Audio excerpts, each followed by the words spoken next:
Nessa segunda aula, nós vamos falar um pouquinho sobre cada paciente que vai ser avaliado por você, ou melhor, a origem de cada paciente. Mas antes de mais nada, eu queria contar para vocês como a gente começou aqui na clínica. Em 2015, a gente começou a clínica. Olha aí, só essa estratégia aqui, com certeza valia mais de 20 mil. Mas presta atenção no que eu vou te falar. A gente tinha 2 cadeiras na clínica, uma fazendo clínico geral e a outra era uma dentista que fazia endo, né? E endo pelo plano e reabilitava no particular. Bloco, pino, coroa, cerâmica, cerômero e tal. E aí, a gente assim ficou por muito tempo. Nossos leads eram 100% de planos. Aí, lógico, né? Uma pessoa bem atendida indica outra, que indica outra. Mas nossa primeira estratégia era só paciente de plano. Ai, paciente de plano não presta. Se você não sabe trabalhar, não presta. Mas para quem sabe trabalhar, presta e presta muito. Inclusive, vou te contar um segredo. Até hoje, eu aceito plano na sua clínica. Júlio, R$50 uma limpeza? Cada um tem a vida que merece. Eu estou satisfeito. Então, o primeiro paciente que eu vou falar para vocês é o de plano. Por que eu aceito o plano? Eu aceito o plano pelo seguinte, porque eu conheço o que eu estou passando para vocês. Eu conheço os meus dentistas e eu sei que eles vão dar para vocês o que... Para vocês não. Para os pacientes, o que pouquíssimas clínicas vão dar. Então, eu espero da Maria, da Yasmin, da Débora, da Ana, são minhas dentistas que estão aqui, e tá tudo bem que são nomes naturais, nomes gerais que eu posso utilizar, que elas atendam o paciente de uma forma, mas de uma forma que ele veio fazer uma avaliação, quando ele sair daqui, mesmo que o procedimento dele seja coberto pelo plano em outro lugar, ele vai falar assim, não, eu quero fazer com a doutora Yasmin, eu quero fazer na clínica da doutora Maria. E sempre foi assim. Ó, vou dar um exemplo para vocês. A doutora Michele, quando ela começou, ela sempre fez a limpeza do pessoal de plano. Ela fazia raspagem, ela fazia aplicação de jato de bicarbonato, ela fazia aplicação de flúor no paciente de plano. De plano. E hoje ela se tornou o que ela é. Por quê? Porque as pessoas adoravam esse tratamento dela, adoravam o carinho, adoravam a atenção que ela dava. E aí, a gente começou a converter os pacientes para ortodontia, os pacientes de reabilitação pós-endodontia para próteses, né, para PPRs, para implante, e aí contratamos um implante, e a clínica foi crescendo, foi crescendo, foi crescendo. Mas aonde eu quero chegar? Essa clínica aqui, que hoje eu entendo que é um sucesso, pela misericórdia de Deus, ela começou com pacientes de plano. Júlio, quando você virou a chave? Na pandemia, a operadora de internet e telefone cancelou o nosso telefone aqui da clínica. Cancelou. Eles cometeram um gafe, já pagaram o valor para a gente da justiça, ainda vão pagar mais, que está correndo ainda em julgamento. E aí a gente ficou sem nenhum lead mais entrar na clínica, em virtude de ligações, porque a gente ficou sem telefone. E aí eu precisei me reinventar. Eu falei, cara, o que eu vou fazer da minha vida agora? Foi quando eu comecei a contratar agências de tráfego pago.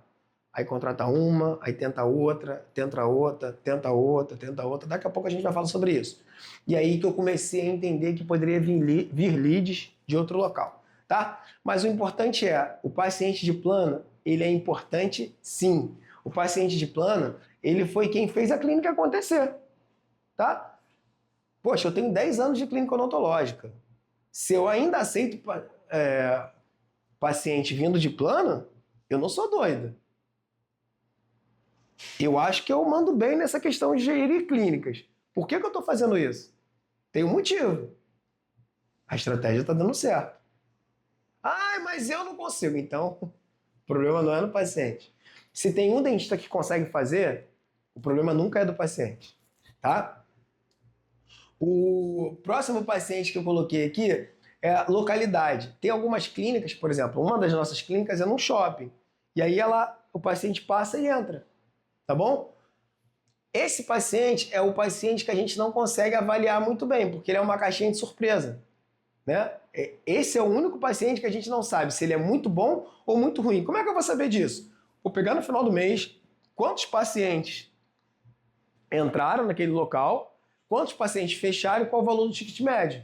Aí eu sei se ele é bom ou ruim. Por quê? Eu posso falar de uma realidade de Madureira, onde o público que passei aqui é C, né? Mas talvez você pode estar numa zona muito alta do Rio de Janeiro ou de São Paulo, onde o público é A. E aí o paciente que entra lá é outro público, né? Então, esse é o único paciente que nenhum gestor, nenhum analista pode trazer nada para você, tá? Eu vou juntar dois tipos de pacientes, para falar de uma vez. Os pacientes oriundos do Facebook e do Instagram têm uma característica muito interessante, né? Eles dependem muito da estratégia que você fez no seu Facebook ou Instagram, tá? Uma dica de ouro que eu entendo que vale... Ó, já fez as contas? Que agora valeria uns 15 mil. O paciente de Facebook, normalmente, é o pessoal de prótese e implante. É um pessoal de um pouco mais idade, tá? E o paciente que veio de Instagram, normalmente, é um pessoal mais novo. Vou falar para vocês aqui a nossa realidade aqui. Nós temos um brand muito forte no Instagram, né? O nosso Instagram tem artistas, tem muita indicação. Então, o que acontece? Um paciente que vem pelo Instagram, ele já viu a qualidade do nosso trabalho, ele já viu a qualidade das nossas fotos, ele já viu que pessoas importantes confiam a gente o tratamento. Então, facilita muito a nossa vida, mas facilita demais. Por quê? Porque eu entendo que o de Instagram, que é muito próximo do paciente de indicação, a gente tem que não errar. A gente tem que não errar. Que se a gente não errar, a gente tende a dar certo. Porque olha só, ele já está encantado. Ele já entrou no Instagram, ele já viu os resultados, ele sabe que a doutora é boa. Ah, mas ele sabe que a doutora é boa porque a doutora fez um trabalho. O marido da doutora foi para São Paulo fazer um curso de fotografia, né? Tem um material de qualidade. Mas a parte mais importante é, caramba, se eu estou fazendo avaliação, pintou um paciente de Instagram, meu irmão, eu já farei isso aqui, ó. Abre meus ombros para gerar dopamina, serotonina. Eu vou brilhar, eu vou elevar meu ticket. Porque é certeza de um cara desse fechar, logicamente, dependendo do seu posicionamento. Eu estou falando para nossa realidade. Diferente de um paciente de Facebook. Um paciente de Facebook provavelmente é um paciente que vai precisar de mais explicação. É um paciente mais senhor, né? Que é um paciente de mais idade. E o que é muito legal? As pessoas compram de quem elas gostam. As pessoas compram de quem elas confiam. Então, um idoso para fechar um tratamento, né, principalmente de 10, 12, 15, 20, 25 mil reais, ele precisa gostar de você. Ele precisa confiar em você. Ele precisa conversar com você. A gente vai falar daqui a pouco sobre o que gera valor. Mas é fundamental. Não dá para abrir esse passo, abrir mão desse passo. A gente tem que conversar. A gente precisa conversar. Né? Vai ter paciente, não é para ser assim, mas vai ter paciente que você vai gastar 40 minutos e o cara não vai nem fechar no dia. Ele vai para casa, a gente vai falar sobre perfil comportamental e vocês vão ver isso.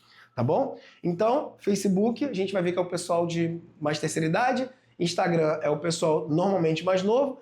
Instagram eu entendo que existe uma facilidade. Eu coloco nessa ordem eu talvez trocasse Instagram com o Google, que seria de facilidade de fechamento, tá?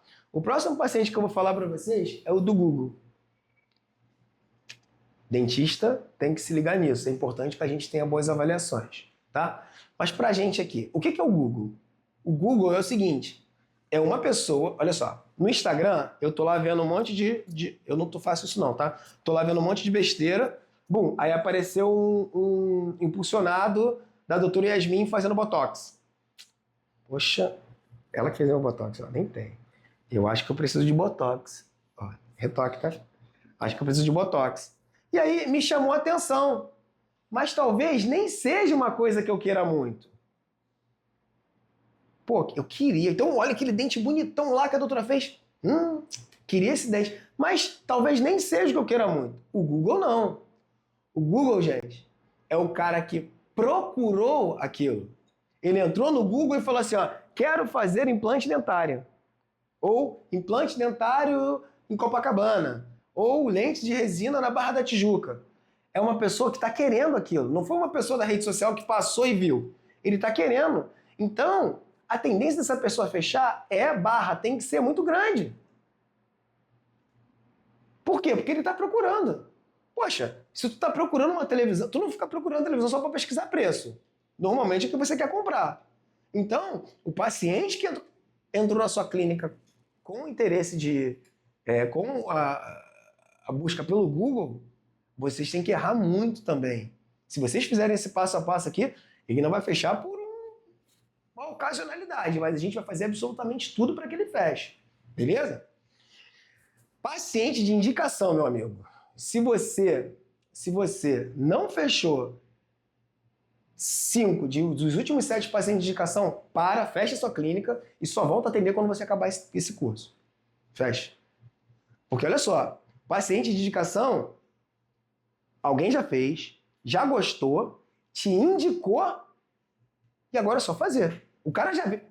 Gente, ele tá indicado, ele precisa, ele tá indicado, ou seja, alguém já vendeu para você. Você consegue aqui no máximo desvender. Tá bom? Eu falo que você não vai nem fazer uma venda, você vai sofrer uma compra. O paciente vem para comprar. Então, o paciente de indicação, se você fizer esse protocolo que a gente vai passar de 10, se você não fechar 10, você vai fechar 8. Mas é fundamental, tá bom? Então entenda o que é cada paciente, beleza? A gente já volta com a próxima aula.